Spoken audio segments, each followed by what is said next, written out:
From the palatial studios at Emerson College in beautiful downtown Boston, this is the Jeff Santos Show on the Revolution Radio Network. Rebuilding America, together, investing, activism, and supporting the middle class. Now, here's Jeff.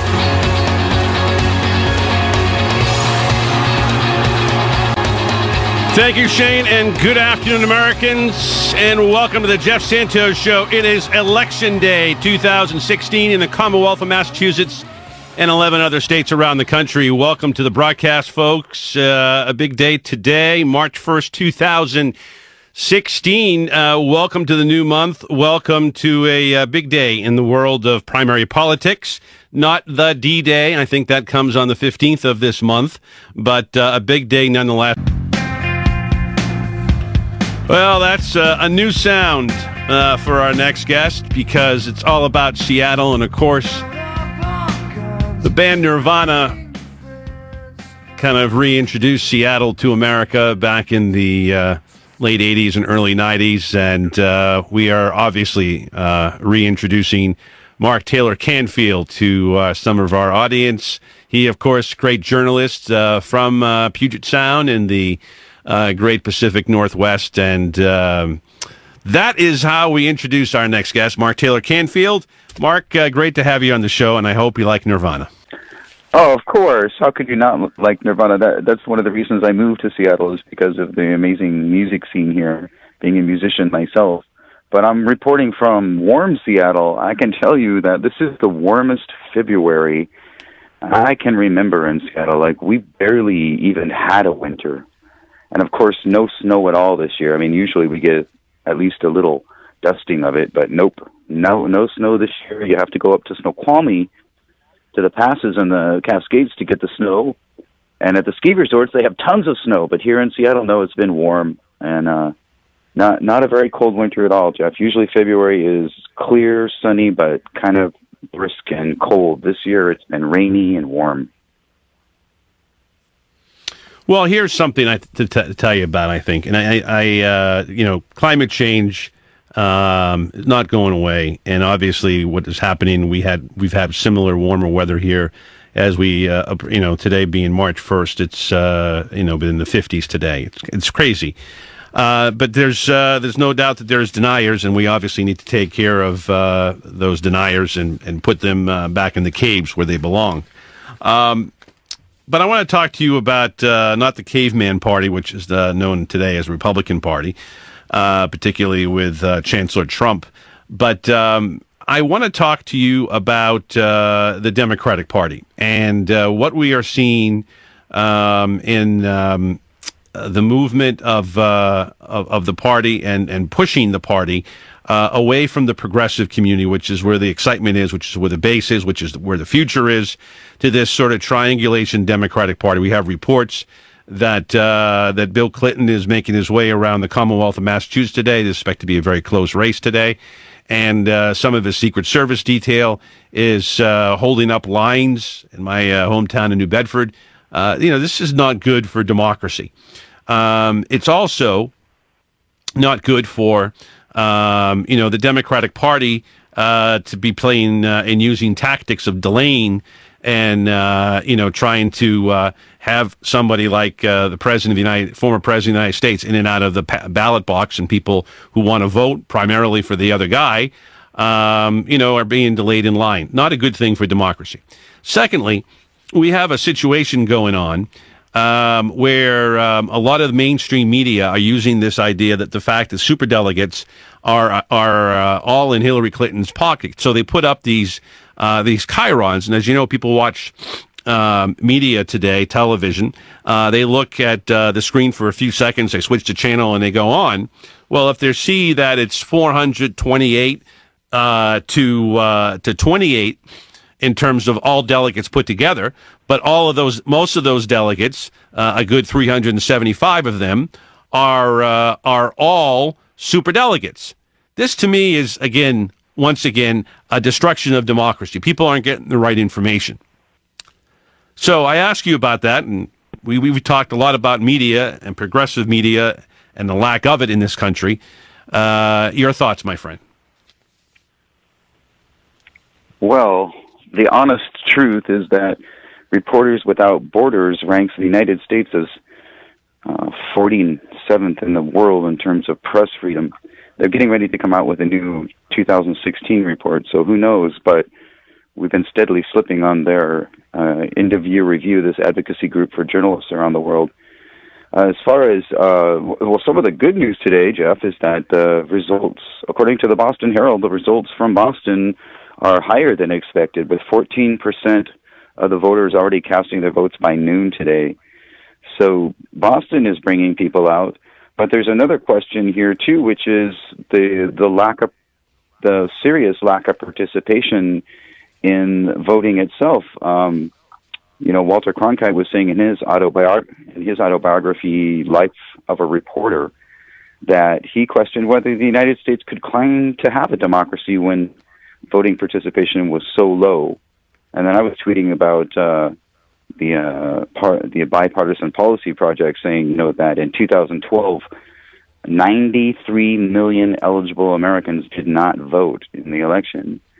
So it's not just a problem with the Democratic Party. And also I should mention that there are some major protests coming up in Washington, D.C., starting around April 11th and then through the 18th with, believe it or not, Occupy Wall Street activists who are marching from Philadelphia to Washington, D.C.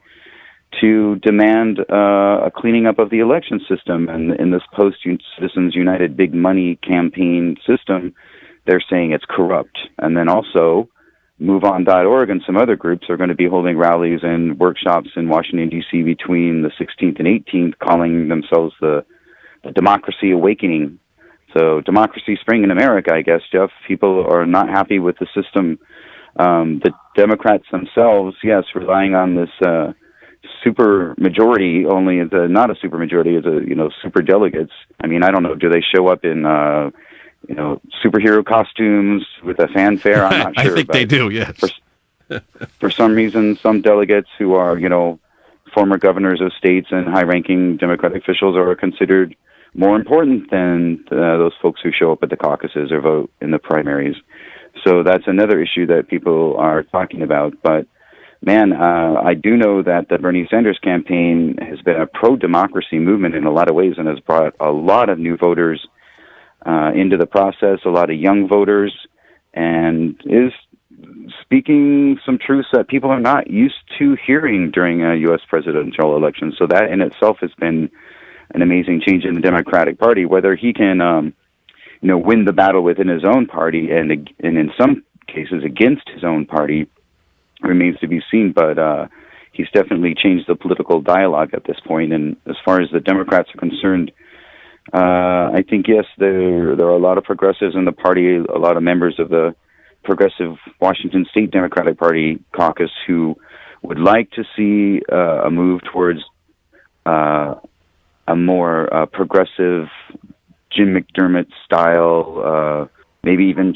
Shama Sawant style, Bernie Sanders style Democratic Party, where people are not afraid to talk about extending or expanding Social Security, where people are not afraid to talk about providing free education, free college education to folks. So who knows? We have our own issues in Washington State with Jim McDermott announcing his retirement, and there are some very, but very I want to get to something. We'll get to that in a minute. Mark Taylor-Canfield, our guest here on the Jeff Santos Show. Just get something else here from one of our listeners. And again, we've heard the reports about what is happening in New Bedford with Bill Clinton shutting down the voting now over 2 hours. And there's another issue that I think that you should be aware of too.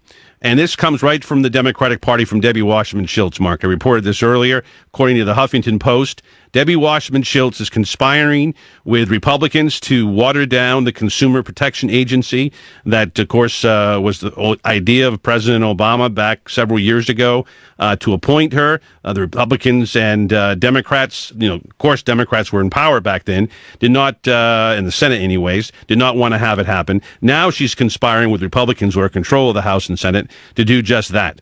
Again, we are seeing The Democratic Party, its corporate wing, the controlling wing, tragically enough, put clamps on two progressive heroes, on Bernie Sanders in the misinformation reporting and now what they're doing in trying to shut down voting in New Bedford. And then we have the situation with Warren. Now, if this isn't, to me, the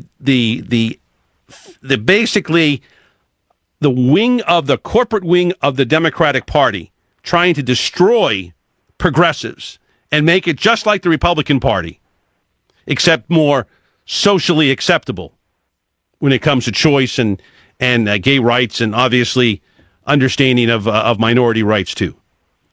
I tell you, I am so angry right now at what my party, what used to stand for, the values of FDR and Kennedy, are going out the window. Well, it's surprising to me the fact that Mr. Clinton, former President Bill Clinton, was nowhere to be seen until just recently. I was always surprised during the debates when Bernie's wife would come up and, share the stage with him. Where was Bill? Where was Bill? Because I was thinking at that time he was considered sort of a liability to this establishment candidate, being a... Well, I guess when you have to get him out, you get him out. We're right back with Mark Taylor-Canfield.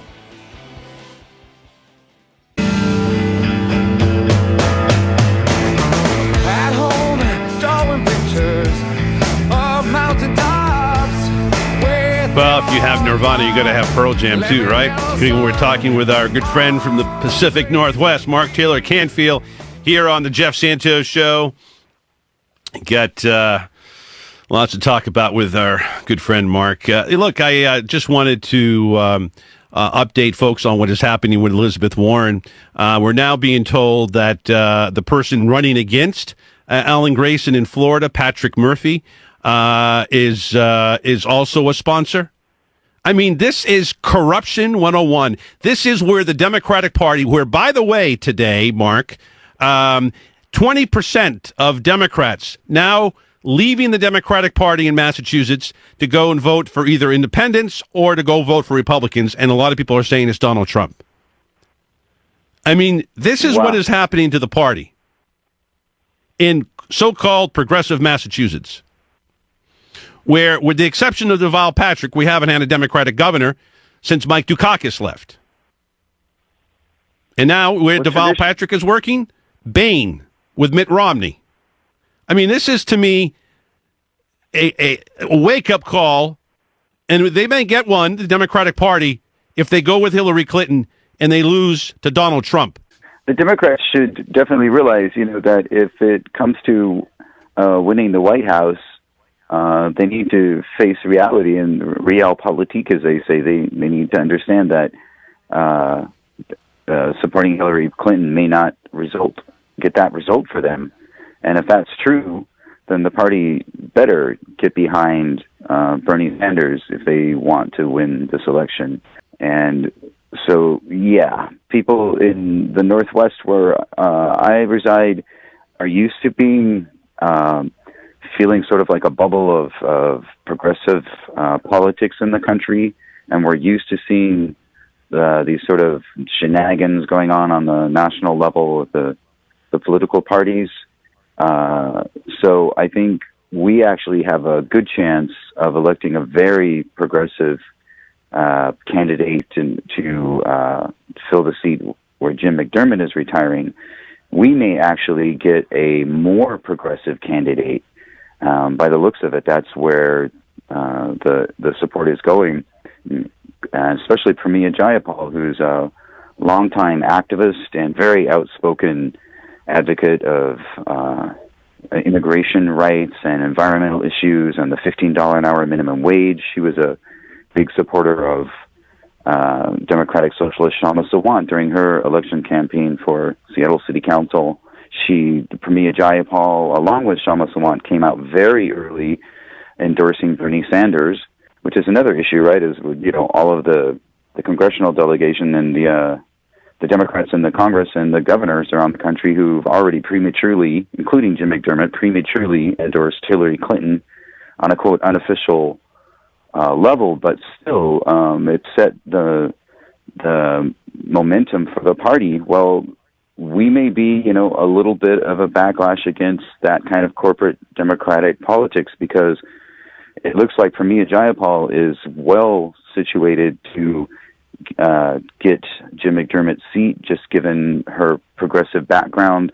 She, if elected, will be much more outspoken and more of a Bernie Sanders-style candidate, I think, than the Democrats are used to, and that the U.S. Congress is probably used to. So regardless of what's happening in New Hampshire and other parts of the country, I think the demographics are still continuing in the Northwest, especially in rural areas of the Northwest, moving more and more towards the Democratic Party. So they'd better give people a place to go where they feel like they actually have a choice. You know what I'm saying? Because as the Northwest becomes more progressive and the rest of the country, moves towards a more corporate based system, I think we may find ourselves feeling even more isolated. But at the same time, if we can get Pramila Jayapal or folks like her in the U.S. Congress, then we'll be moving the progressive agenda further than Jim McDermott was able to do, actually. So a female from originally born in India moved to the United States at the age of 16. So the American dream story, right? An immigrant comes to the United States, gets an education, runs for Congress.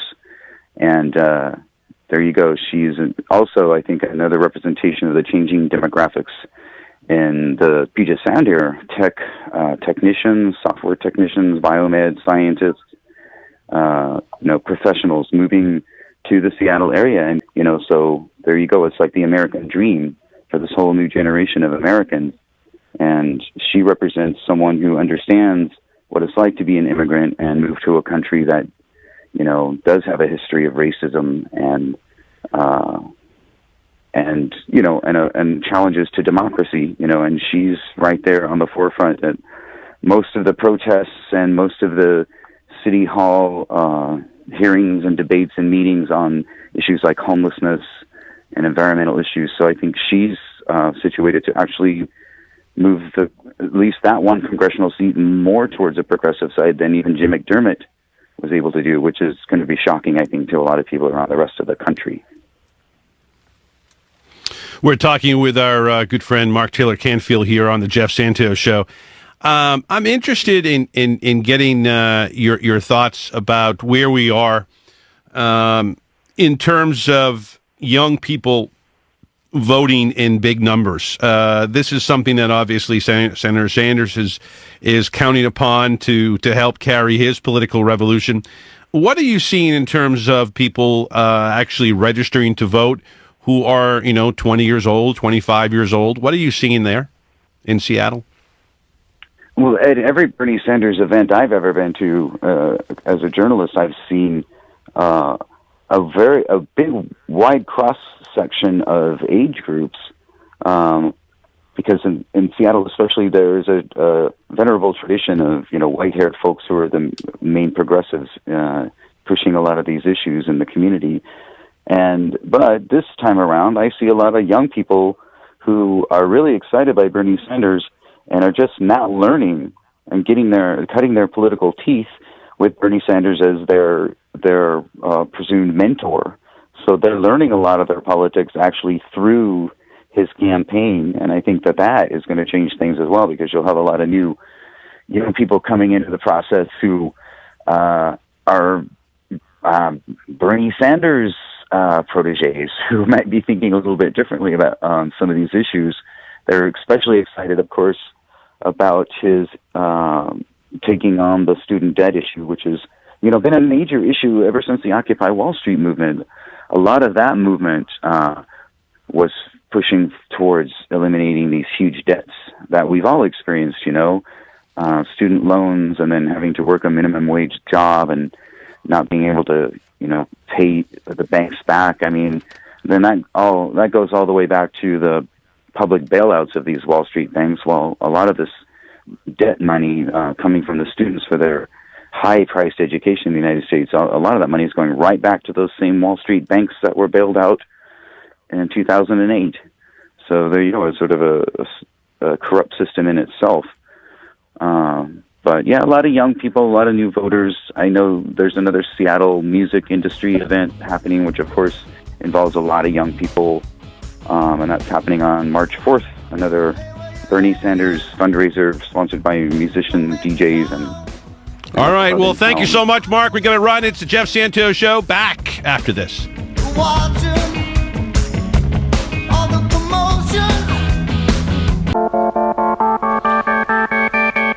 34 minutes past the hour. It is the Jeff Santos Show.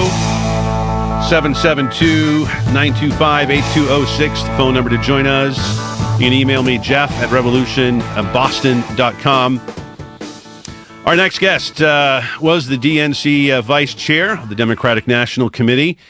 She has just resigned that post and has endorsed Senator Bernie Sanders. It is our great pleasure to have Representative Gabbard of Hawaii on this program. Representative, thank you so much for joining us today.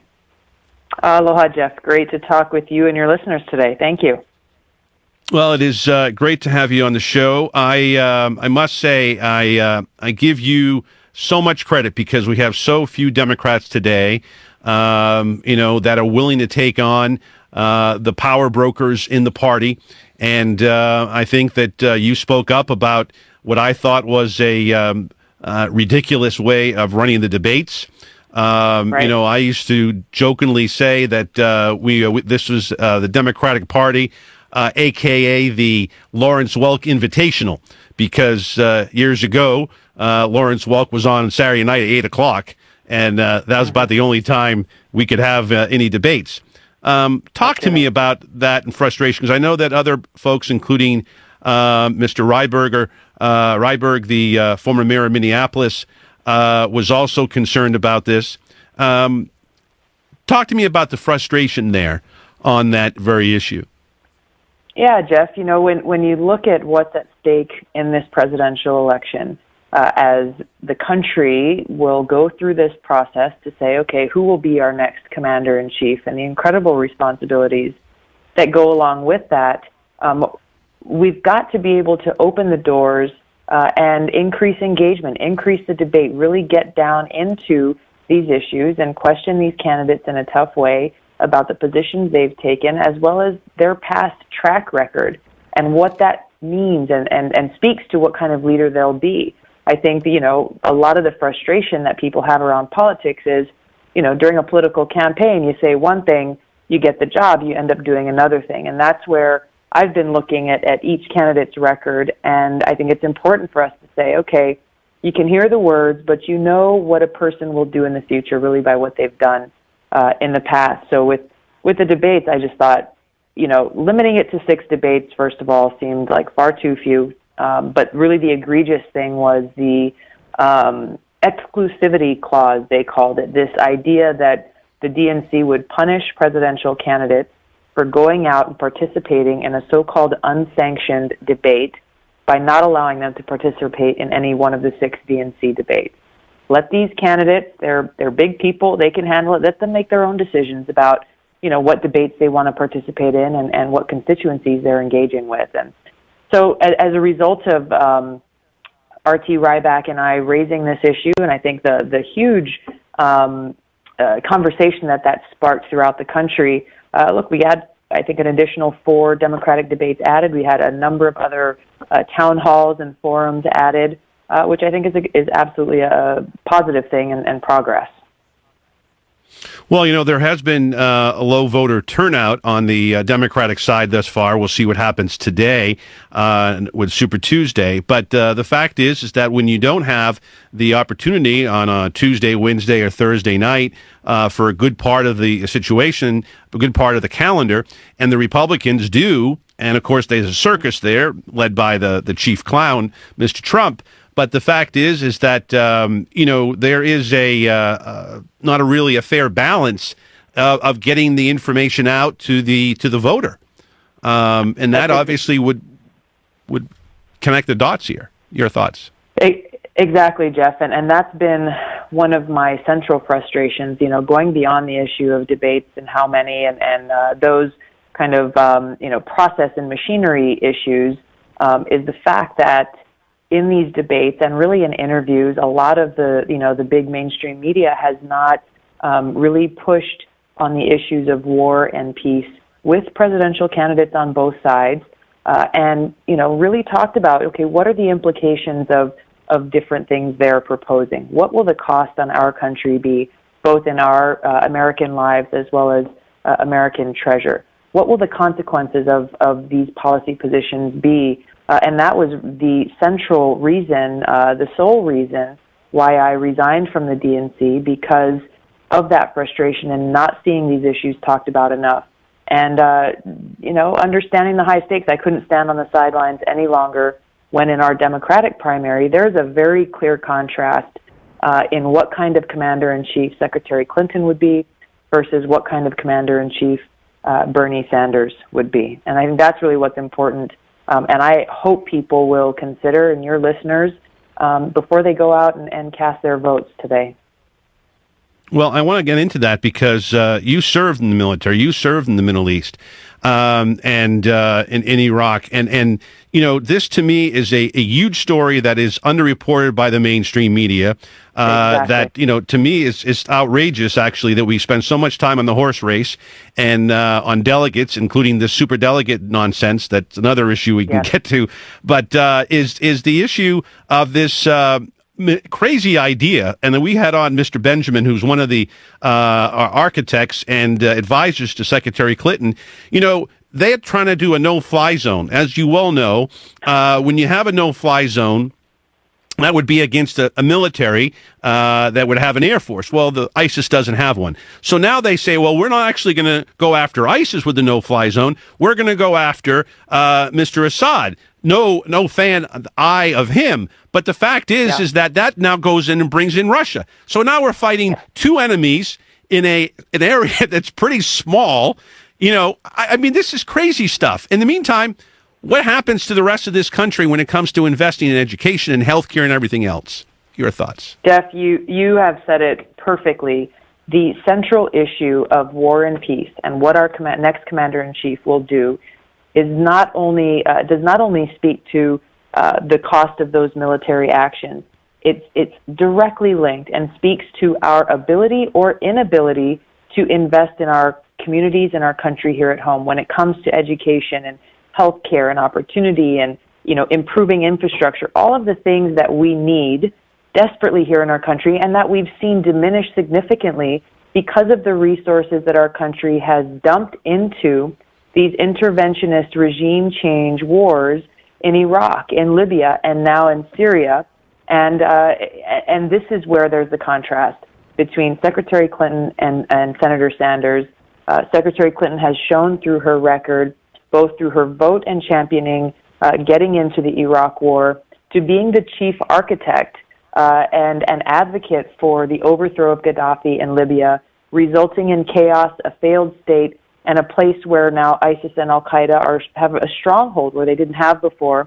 And now with Syria, I'm glad you mentioned the no-fly zone because Secretary Clinton is advocating for the so-called no-fly zone there.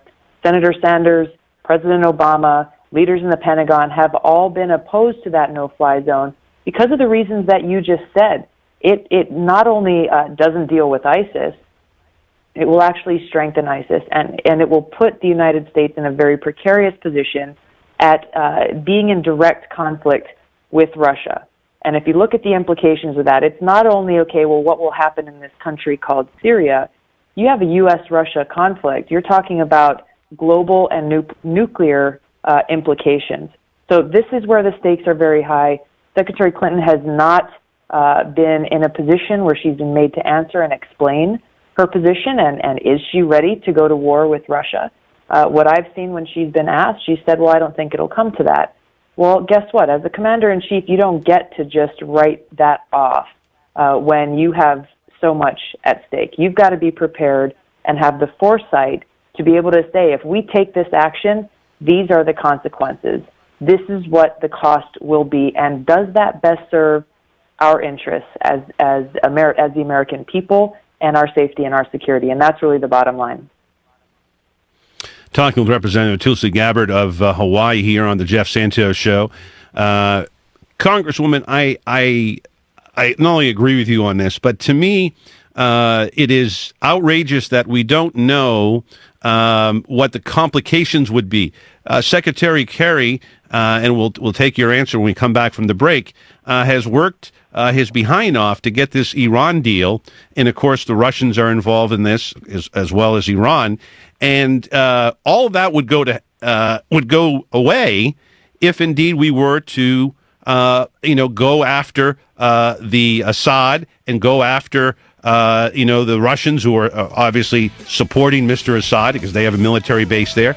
It would complicate things to a point of insanity. I will take your reply when we come back from the break. We're talking with Representative Gabbard of Hawaii, former DNC vice chair who stepped down and has now endorsed Senator Bernie Sanders for President of the United States. We're right back after this timeout. You're tuned in to the Jeff Santos Show.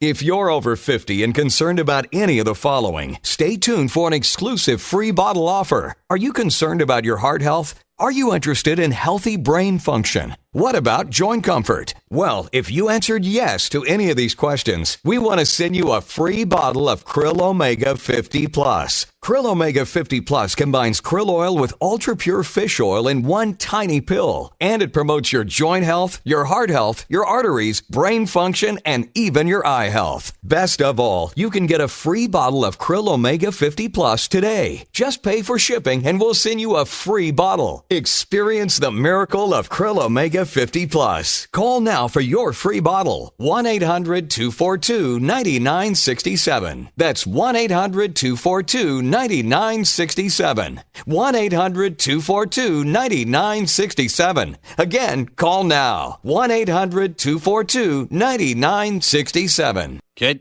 this facility is like a ship. So how do I keep us on course without micromanaging every detail? Easy, with Grainger. Grainger's online tools help give me the visibility I need. I can shop, order, and manage all our activity. Oversee purchases, control costs, all while you guys get to order what you need when you need it. I run a tight ship, kid. I run it with Grainger. Get it? Got it? Good. Learn more at Grainger.com/online purchasing. Grainger, for the ones who get it done. Remember when a small business needed a landline? Today, landlines are a thing of the past with Grasshopper, the entrepreneur's phone system. On the road, at the beach, or at home, Grasshopper helps you grow your business. Get all the features of a business phone system and the freedom of a cell phone with our iPhone and Android apps. Features include multiple extensions for your team, calls forwarded to your mobile phones, voicemails transcribed and emailed, and so much more. See how it works at grasshopper.com, the entrepreneur's phone system. In seconds, a thief could steal your identity. Trying to restore your name and credit can take months or years. Damaged credit impacts everything. It can keep you from landing that great job or even getting a car loan.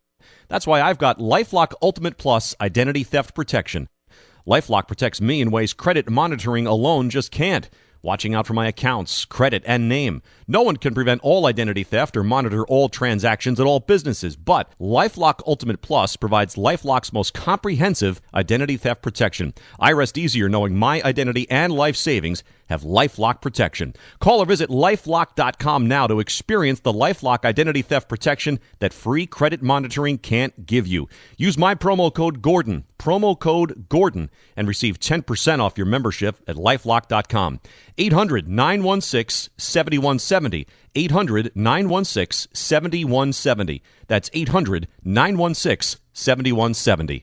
In business, risks and rewards come with every decision, like moving to the cloud with Office 365. While its benefits include anywhere access and lower costs, cyber threats and user errors can quickly wipe out data and the money you save.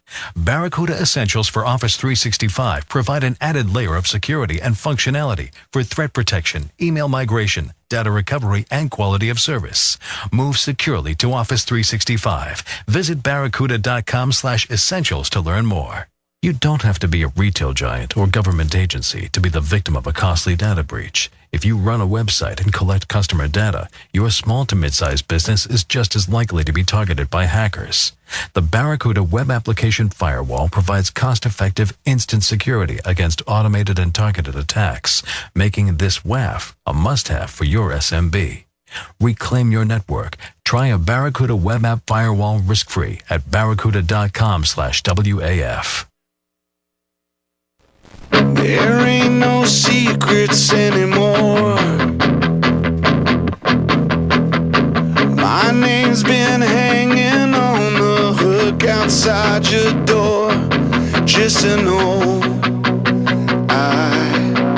49 minutes past the hour. It is the Jeff Santos Show. Talking to a true hero. Has fought for this country and in the world of politics has taken on the power brokers at the DNC. Representative Tulsi Gabbard is our guest. She has recently endorsed Senator Bernie Sanders. We're talking about the issues of foreign policy. And, you know, I don't often agree with the Republicans on much these days, but they have brought up the issue of Libya, and made it a big part. And of course, we all know the reports out of Benghazi. But the picture that I want to talk about is why we went in, and as Senator Sanders has said, and not be prepared for the aftermath. It's one thing to go after Gaddafi, another dictator. Yeah, there's a lot of them out there. Unfortunately, we had no game plan for part two. Now, from what I'm hearing, this was something that's President Obama was not excited about doing, but Secretary Clinton and her team was pretty intent on doing this. I think this is problematic, and if she becomes president, I'm afraid that this sort of go for it mentality when it comes to dethroning dictators is very problematic for the country. Your thoughts? Yeah, thank you, Jeff. This is a story and an issue like we just talked about that has not been really exposed in great detail about what actually happened. Secretary Clinton's role as the architect and the person within the administration who really pushed this very hard, this military action to overthrow Gaddafi in Libya. And as you said, the president was very hesitant, but ultimately she was successful in convincing him. But the key issues here and the common thread between Iraq and Libya and Syria really goes to your point, which is a lack of foresight to be able to look ahead around the next corner and say, what are the consequences to these actions before you actually take the action? What's the answer to that? What's next? What happens next question that we've seen not asked and not answered in these other foreign policy failures, really of over the last decade and a half. I encourage your listeners to check out the New York Times two-part piece on Libya that they just published over this past weekend, because it's a very long and in-depth investigative piece about exactly how things played out, exactly how the decisions were made, and who made those decisions. There's a key part in there where there were leaders within Gaddafi's leadership, within the Libyan government, who reached out prior to military action to try to broker a peaceful settlement, who tried to make a deal to avoid this military action from continuing, and they were basically cut off. Their phone calls were not answered, and there were people in the administration who were directly told, do not engage in this conversation with Libya. So, when you look at that, it's very disturbing, but I think it points to this unfortunate interventionist, regime change war philosophy that I'm so deeply concerned about Hillary Clinton continuing if she's elected president, and where there is a clear contrast and a clear choice between Senator Sanders, who philosophically does not believe in those types of intervention wars. He believes in taking military action when and where necessary to keep the American people safe, and making sure we're using our taxpayer dollars, those resources, wisely and investing them here at home. Talking to Representative Gabbard of Hawaii here on the Jeff Santos Show. Again, she's just recently endorsed Senator Bernie Sanders, and of course, a step down from as vice chair of the Democratic National Committee. Wall Street reform is something that Senator Sanders is very concerned about. I know it's something that you have been very concerned about. This affects everything, including, by the way, the military-industrial complex, which is tied to Wall Street, including, by the way, of gun issues that a lot of gun manufacturers have given to Secretary Clinton's campaign. It is tied into so many things. And, the Secretary campaign may say that he is a one-issue candidate. Well, in some ways, everything is connected to the fact that you take all this money from Wall Street. She's taken $15,600,000 from Goldman Sachs just for a couple of speeches. I mean, this to me is a real problem with the Democratic Party and how they have gone, unfortunately, Republican light, taking all this money. This is very problematic because how do you get reform in healthcare and education and even in foreign policy if you have people, telling you that you can go after Russia and ISIS at the same time because there's more money in it, more tanks and more weaponry to do this. This is really, I think, off the wall kind of strategy by the party. Your thoughts? Yeah, Jeff, you've touched on some really important key points there, but I think the overall takeaway is how interconnected all of these issues are. When we talk about the need for true Wall Street reform, the need to break up the big banks, and the truth and the reality of their influence on policymakers with their big money, and the result of that, the banks are bigger today than they ever were before, even when they were too big to fail, and no one has been held accountable. Really, truly, no one has been held accountable for the atrocities that occurred that really impacted the American people in the most deep and personal ways, financially, with their homes, pushing people out on the street, people being cheated left and right just so those on Wall Street could make a cheap buck. These issues of special interest influence, the military-industrial complex you talked about, the revolving door here in this bubble of Washington between the lobbyists who will go in and work for the administration and then go back and lobby, or, Pentagon contractors who handle procurement and then going and working for the defense companies who they had just gotten given a contract to. I mean, you can go through this step by step and really see how problematic things are and how necessary true reform and true change really is. This isn't just nibbling around the edges. Whether we're talking about the issues of war and peace and how we have spent trillions of American taxpayer dollars for over the last decade with these interventionist regime change wars, and how that's impacted our ability to invest in our future, to invest in our next generation, to invest in today and setting people up for success and creating opportunity. Whether you talk about the influence of money in politics and decision makers, and the outsized presence that has, and that revolving door that still exists, the loopholes that allow people to cycle through and take advantage and abuse their positions, which is really an abuse of the public trust. So I think as folks, again, they're looking at who they want to vote for today. There is so much at stake, and I just really want to encourage you, don't stay home. Don't stay home today. There is far too much at stake. I'm endorsing Senator Bernie Sanders. We agree on a lot of issues, we disagree on some, but really at his core, he is an honest man who has committed his life to fighting for people who have not had a voice. He is going at this with the right heart. He exercises sound judgment, and I know he'll do a great job for all of us. I thank you, and I thank you also for giving the Red Sox fan Shane Victorino a fantastic player. A lot of Red Sox fans in Hawaii because of the Flying Hawaiian. Thank you, Jeff. Thank you, Representative Gabbard of Hawaii. We're right back after this timeout. For those of you in New York, we thank you for watching around the country as well. We're right back. Jim Warren on deck. It's the Jeff Santos Show. And for those of you on radio, we continue the broadcast. We'll talk to Jim Warren. We'll talk to Robert Craig. We'll take your phone calls at 772-925-8206. This is the Jeff Santos Show. We'll be right back after this timeout.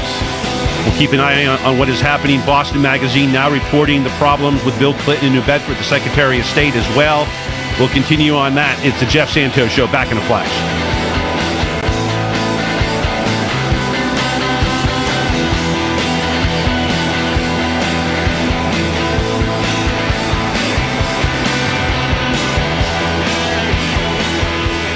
And for those who are listening to me on the powerful signal of WCAP AM 980, I urge you get out there and vote. If you are a Democrat, I urge you to vote for Senator Sanders of Vermont. By far the best choice for this country and for this party. We'll get to a lot of things going on today, but sadly enough, there already are problems with the voting going on. There have been delays. Particularly in my birthplace of New Bedford, where apparently there are people waiting in line. Some are saying that potentially it is because of the Secret Service detail around Mr. Clinton, Bill Clinton in town. Kind of a strange thing the day of the election. Reminds me of what the Bushes were doing in Ohio in 2004. But we'll see what happens. Also, what we're seeing is that there is light turnout in some precincts in the city area, and further away there are some bigger turnout. I want to talk, though, about another development that we just came across, and we'll try to post this a little bit later on our website. And this relates to Elizabeth Warren.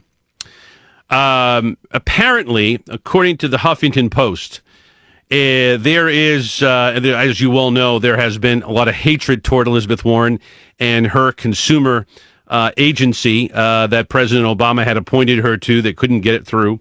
They eventually appointed another individual from Ohio to run it. Well, apparently now the Republicans have been after this because they have all their friends on Wall Street. Well, again, as I've said many times before, the corporate wing of the Democratic Party is just as bad. And now we hear, again, according to the Huffington Post, that Elizabeth Warren's agency is coming under attack by a fellow Democrat. And who is that fellow Democrat? Somebody you know very well.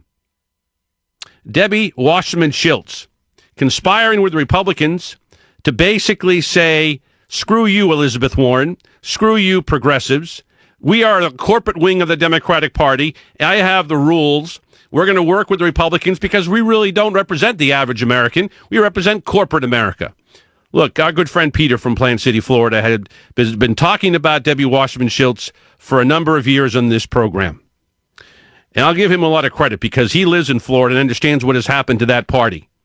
They're trying to drive Alan Grayson from the race. They're trying to drive progressives from there. And that is why that state is totally red when it comes to the governor and the state parties. They run corporate Democrats like the woman governor, the candidate for governor, who not only ran for governor and lost, but ran for Congress and lost. This is how and why Democrats need to change, and need to change big time. We have too many corporate individuals who are out there who are trying to remain status quo because they want their piece of the pie. The 1% and the 2% conspiring against everybody else. This is a sad day for America. Now, we're going to see how the turnout is for the Democratic Party because the Republican Party are turning out in huge numbers. That is not a good sign. Another number that came out today, and I have a lot of great listeners who email me this information. This is coming from the Secretary of State's office, that 20% of new voters are taking, 20% of voters who have voted Democrat in the past are turning to either independent or Republican. They blame it on Trump, probably to a lesser extent Bernie Sanders, who, of course, is formerly an independent, now running as a Democrat. I can only tell you this, folks. We are at a point where the Democratic Party is going to come apart at the seams unless they rally behind Bernie Sanders. Now, the mainstream media, here's another issue, and we'll try to post this too. watching MSNBC and New England Cable News, owned by Comcast, by the way, and other companies, showing this idea of the superdelegates. They're always bringing the superdelegates up, and they bring up this idea that Bernie is way behind because all the cronies that are elected officials, formerly elected officials, DNC officials, all these people who are hacks are basically already with Clinton. It was already rigged to start with, okay? Now, the media picks up on this and says, oh, it's 400-point lead. How could he come back? We haven't even reached the halfway point of delegates. We will come the 15th. Ohio, Michigan will vote a week before Michigan will, but you have Illinois and you have Florida. Then we can determine where things are. But this idea of trying to jam down the American voter, which is unfortunately not well educated on the processes of the way the Democratic Party and the Republican Party work, because we don't talk about that. We just talk about the horse race in mainstream media. What is at stake today is extremely important because we need to have races on both sides that continue until the next Super Tuesday, which is the 15th in 2 weeks, which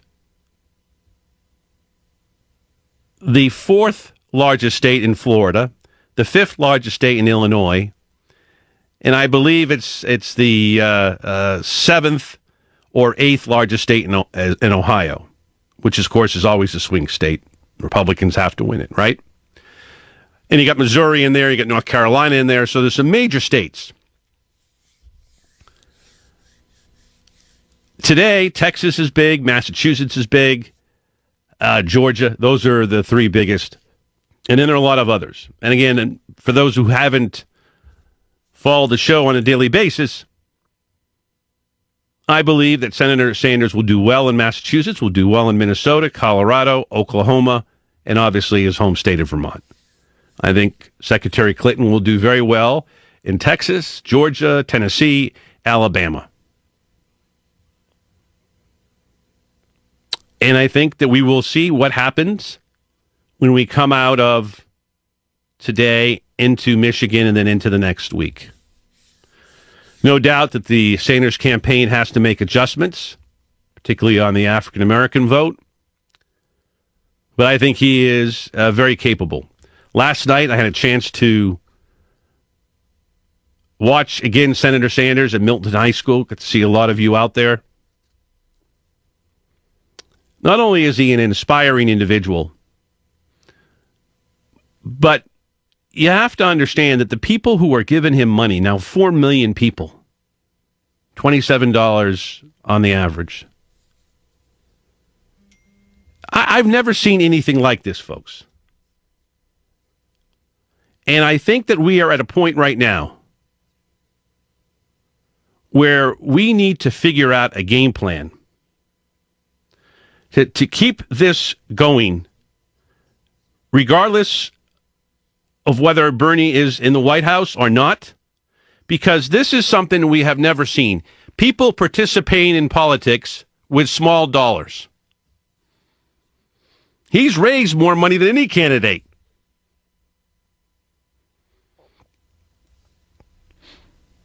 But the problem is that he's not able to get his attention, not able to get the attention of a lot of people who only follow mainstream media. And who is that? Those are folks who are mainly 55 and over. Younger people tend to watch alternative media or listen to alternative media online, like many of you who are tuned in to the JeffSantosShow.com or TuneIn Radio or many of the other ways to pick up this show. Or you're watching RT or hopefully Free Speech TV. We're on every Sunday at 6 p.m. Eastern Time. And they're getting their information that way. But if you're used to the 3 major networks, now 4 with Fox, and CNN, who's been around since the 80s, then that's where you go. And some still watch MSNBC, which is a little younger, and of course the FOX network, which took away in the 90s, late 90s, early 21st century viewers away from CNN. So those folks are just finding out about Bernie Sanders. And that is why these lies about the fact that he doesn't have a chance to win because there's 400 superdelegates is the reason why, or maybe there's 375, whatever the number is, but it's in that range. Reason why people who are over 55 are not looking at this. And this is African American voters, this is white voters, and these are Latino voters. Somehow you need to get a portion of them to wake up and understand that there are more media outlets than just the few that I just mentioned. And at the same time, Senator Sanders needs to be able to get out into the neighborhoods and talk to these people. Because that's the only way it's going to work, folks. We have a great opportunity. I urge you to get out and vote in Massachusetts. The polls are open until 8 o'clock. It's usually 7 or 8 in most states around the country. Make a difference, folks. You already have, if you're a Sanders supporter, but you can continue to do so by voting today.